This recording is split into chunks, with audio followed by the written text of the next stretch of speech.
السلام عليكم، ازيكم عاملين ايه؟ طالعه معاكم النهارده عشان احط لكم كفته الرز اللي عملناها مع بعض واوريكم ازاي انا طبختها وازاي انا حمرتها. هنصبحها ونحمرها ونطبخها في آن واحد.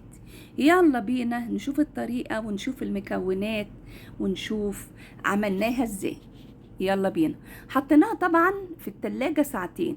بعد ساعتين، ايه فايدة الساعتين؟ الاول ان الرز يكون تلاشى خالص وانسجم مع اللحم ويدينا نكهة كده، والعجينة بتاعته تبقى بيور وهما معجونين مع بعض، وتصبعيها زي ما انت شايفة كده. ولما تاكلي صبع الكفتة بتاعك محمر او تاكليه بالصلصة تحسي باللحمة كده فيه جوسي وجميلة. يلا بينا. بعد ما صبعناها، وانا بحبها تعمليها مدورة او تعمليها طويلة، جميلة جدا ورهيبة. نبدأ بقى نجيب المقلاية المصرية ونحطها ونبدأ نحمر فيها، وايدك على طول وعينك عليها، عشان كده بنمسكها نصبحها كلها الاول واحنا بنحمر عينينا عليه عشان تطلع ذهبيه كده وجميله. وكل ما احمر شويه واطلعهم هوريهولكم. ونفضل نحط مقلايه ورا مقلايه ومقلايه ورا مقلايه لغايه ما نحمر كل الكفته بتاعتنا. على فكره ممكن تكيسيها وتشيليها في الفريزر متحمره، هتبقى معاكي جميله ورهيبه لانك مش مزوده الرز فيها، وهتبقي مهما شلتيها في الفريزر حاسه بطعم اللحمه فيه.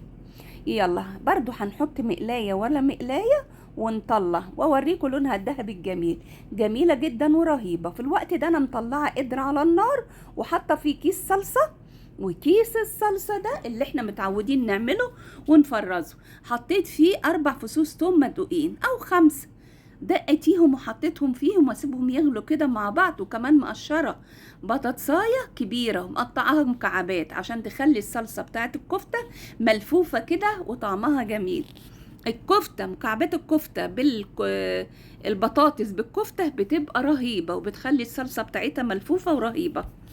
يلا بينا نحط بقى البطاطسايه برضو ونسيبها تغلي، واحنا بتغلي كده نقلب لغايه ما تغلي. اديني بوريكم البطاطس اللي انا حطيتها في قلب الصلصه وسايباهم بقى على البوتاجاز واقلب كده عشان الحله سلستين وتلف كده مع بعضها، جميله جدا ورهيبه. لازم الكل ينسجم مع بعض ولازم تغلي كويس قبل ما تحطي الكفته.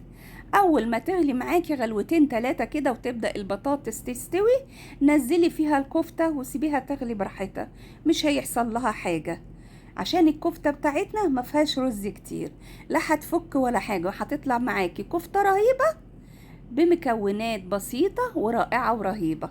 خلاص كده حطينا الكفتة وقلبناها تقلبتين وخليناها تغلي، وبعدين غرفنا وعاملين جنبها رز أبيض، وقدمنا كمان صوابع الكفتة الرهيبة معاها. الولاد كلوا منها على طول، ما استنوش ان انا اطبخ ولا اعمل. ما شاء الله بيقولوا لي جميلة جدا ورائعة ورهيبة. ايه رأيكم في البراد القديم؟ اوعوا تنسوا